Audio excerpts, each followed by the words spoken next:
शिवसेना प्रमुख बाळासाहेब ठाकरे महासाहेब यांनाही वंदन करतो.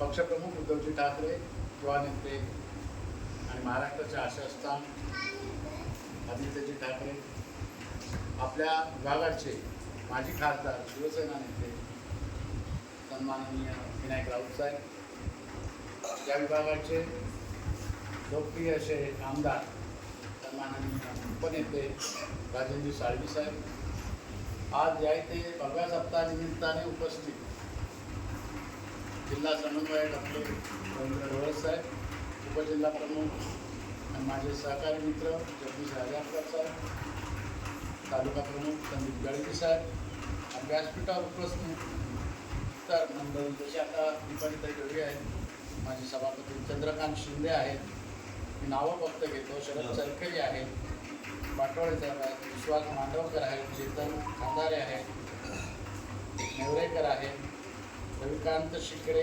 काशीनाथ जाधव यांची पदं वाचत नाही, परंतु सर्व मंडळी आज भगव्या सप्ताहाच्या निमित्ताने उपस्थित आहेत.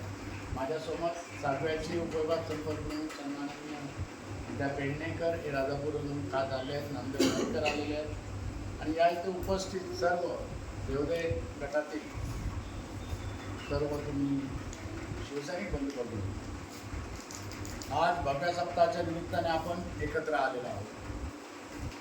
सन्माननीय पक्षप्रमुख माजी मुख्यमंत्री उद्धव साहेबांनी 10 दिवसापूर्वी मुंबईमध्ये सेना भवनला एक बैठक घेतली.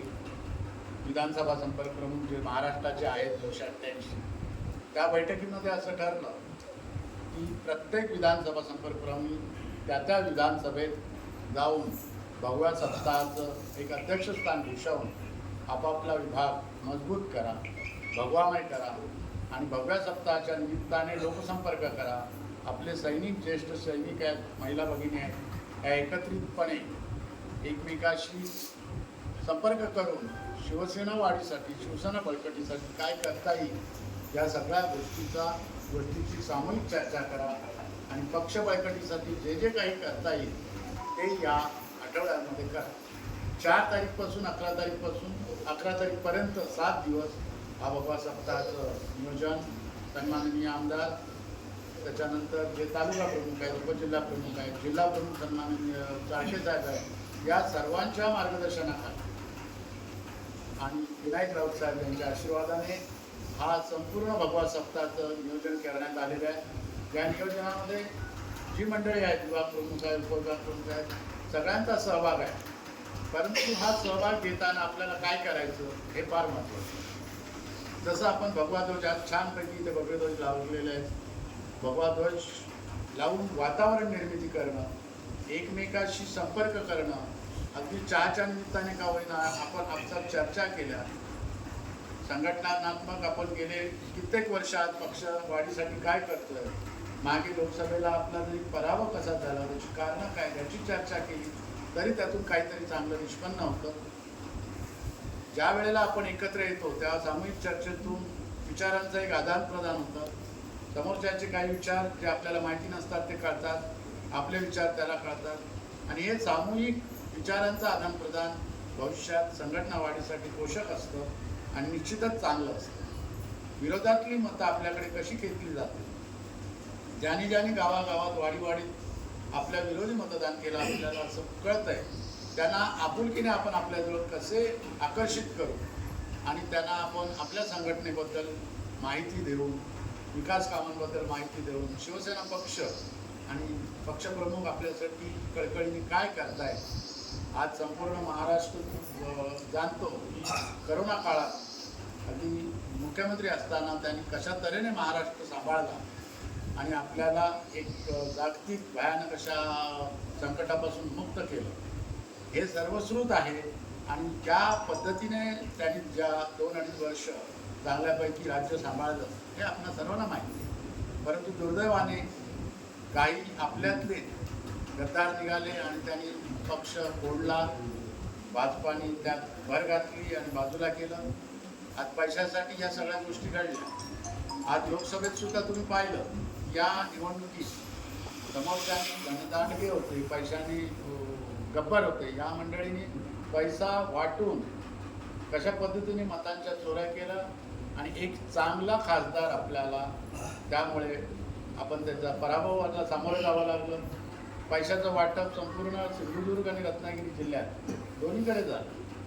हे काय गुपित राहिलेलं नाही, हे ओपन सिक्रेट आहे. आता सगळ्यांना माहिती झालेलं आहे. आणि सिंधुदुर्गात तमाम पैसा वाटला गेला म्हणून त्या जिल्ह्यामध्ये जास्तीत जास्त मतदान त्यांना झालं.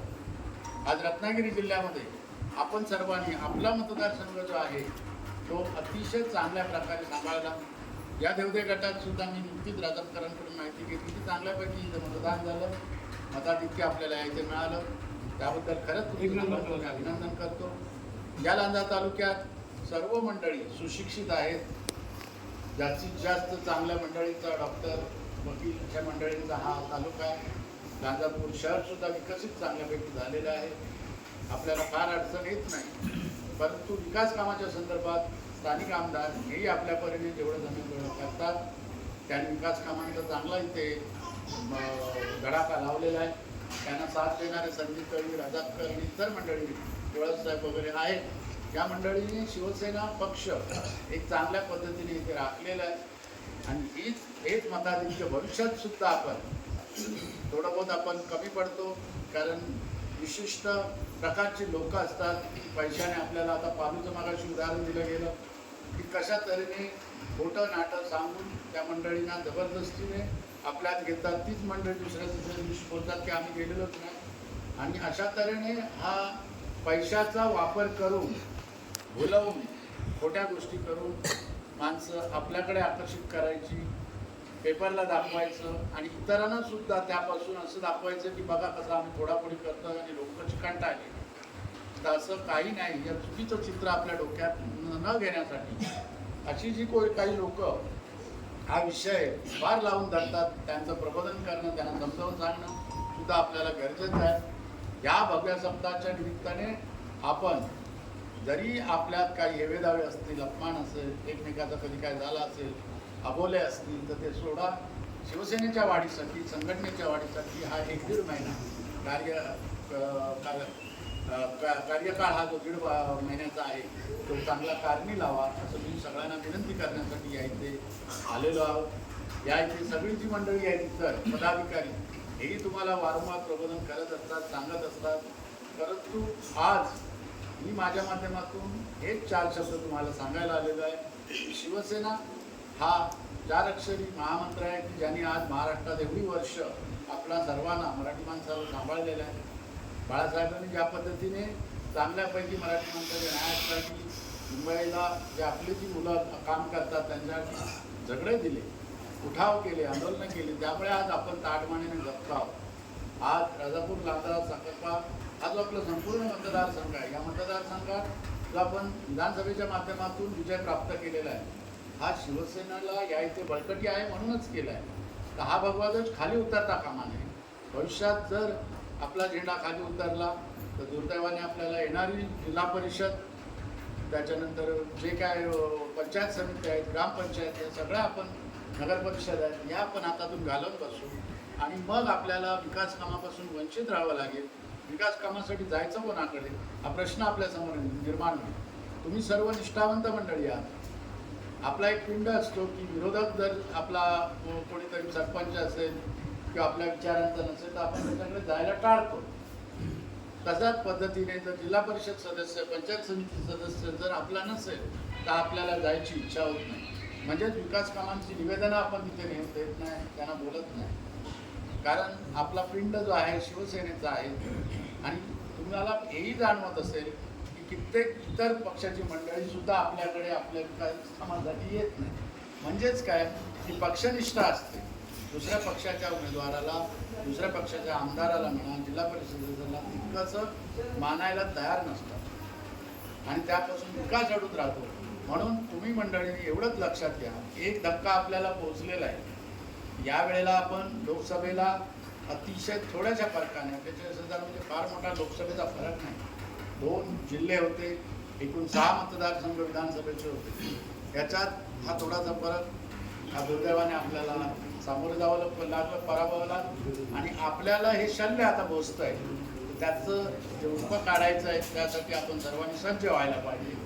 आणि येणारी विधानसभा आता ते 1-1.5 महिन्यावर आहे. उमेदवार जाहीर झाल्यानंतर आचारसंहितेची बंधनं येतात, त्यावेळेला आपल्याला काही जास्त करता येत नाही. प्रचाराचं टायमिंगची बंधनं येतात, प्रचारपत्रकं वाटणं किंवा इतर गोष्टींवर सुद्धा बंधनं लादून मग प्रशासकीय जी यंत्रणा असते ती सगळे आपल्याला दाबत जाते.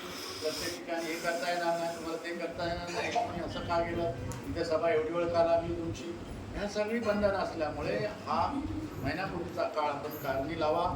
सगळ्यांनी एकमेकाशी संपर्क ठेवून वाडी आपल्या गावात प्रत्येकाचा विचार केला की माझा गाव आणि माझी वाडी जेवढ्या वाड्या आहेत त्यांच्याशी लोकसंपर्क करेल. नवीन सभासदाची नोंदणी आहे, ती नोंदणी करा. नोंदणीचे फॉर्म आता दिलेले आहेत, तर ते फॉर्म जास्तीत जास्त नोंदणी करा, सभासद वाढवण्याचा प्रयत्न करा. आणि प्रत्येक वाडीतून 2-4 मतं वाढणे. तरी सुद्धा एका गावात 30-40 मतं 50 मतांची वाढ झाली. विरोधकांना आपलंसं करून त्यांना आपले विचार सांगून पटवून आपलेसे केले तर 3 मतं वाढेल. अशी जर प्रत्येक गावाने विचार केला की 25-30 मतांचा 40 मतांचा मी भरणा करेल, तर असे जेवढे गाव आपल्या तालुक्यात आहेत, लांजा तालुक्यात, त्या गावांची मिळून भरपूर हजारावर मतं जातील. आणि हा जो मतांचा टक्का हा आपल्या जोडीत कसा येईल, शिवसेना उद्धव बाळासाहेब ठाकरे पक्षाच्या जोडीत कसा येईल आणि येणारा आपला आमदार आता मताधिक्य जरी 21,000 असलं तरी गाफील राहता कामा नये, त्या तो टक्का दुप्पट कसा होईल हा विचार करणं गरजेचं आहे. आणि हा विचार जर आपण केला तर आपल्या या मतदारसंघातला आमदार एक महाविकास आघाडीच्या माध्यमातून ज्यावेळी आपण निवडणूक लढू त्यावेळेला आपला आमदार हा विधिमंडळात तिथे बसलेला असेल. हक्काने आपल्या विकासाची कामं आपण निवेदन त्यांच्याकडे देऊ, त्यांना सांगू आणि आपला भविष्यातला विकास हा सगळा लोकसेवेचा भाग आहे. ज्यावेळेला आपला प्रतिनिधी असतो त्यावेळेला आपण त्याच्याकडून आपले जे काही विकासाची कामं असतो त्या असतात ती करून घेतो. आणि त्यासाठी आपला हक्काचा आपला जवळचा माणूस असणं गरजेचं आहे. ही भावना लक्षात ठेवा. 1-1.5 महिन्यानंतर भविष्यातल्या निवडणुका जिल्हा परिषदा पंचायत समित्या केव्हा असतील सांगता येत नाही. त्यामुळे तेव्हा लोकप्रतिनिधी आपलं काम करत असेल, आपल्याला करायची आवश्यकता नाही. आपल्याला आत्ता 1 महिना हा काळ महत्त्वाचा. या काळातच जे काय करायचं ते महत्त्वाचं करा. निवडणुका हा 15, 17, 18 दिवसाचा कालावधीत होतात. त्यामुळे आताचा काळ पुन्हा एकदा मी सगळ्यांना भगव्या सप्ताहाच्या निमित्तानं सांगेन, चांगल्यापैकी कारणी लावा. महिला भगिनींना सांगेन तुम्ही सुद्धा एकमेकाला भेटा, एकमेकांची घरी जा. उद्या नागपंचमी आहे, सणवार येत आहेत, त्या सणवारात एखाद्याने एकमेकांशी संपर्क करून चर्चा करा. आणि ज्या काही त्रुटी आहेत, आपल्या उणीवा आहेत, चुका झालेल्या आहेत त्या दुरुस्त करा. वातावरण निर्मिती चांगली करून आपल्याला काही शंका कुशंका असतील तर आपली वरिष्ठ मंडळ आहे त्यांच्याशी भेटून त्या शंका कुशंकांचं निरसन करा. एवढं बोलून मी पुन्हा भगव्या सप्ताहाच्या शुभेच्छा देतो. आणि आपला आमदार भविष्यातला हा शिवसेना उद्धव बाळासाहेब ठाकरे या पक्षाचा असेल याची फुलगाठ मनात बांधा. एवढं बोलून मी माझे 2 शब्द संपवतो. जय हिंद, जय भारत.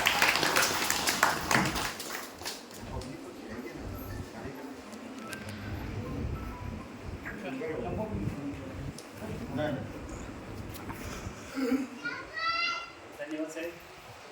आपण आम्हा सर्व शिवसैनिक पदाधिकाऱ्यांना माननीय पक्षप्रमुख यांच्या आदेशानुसार आदेश उपदेशांचं सल्ला मसलत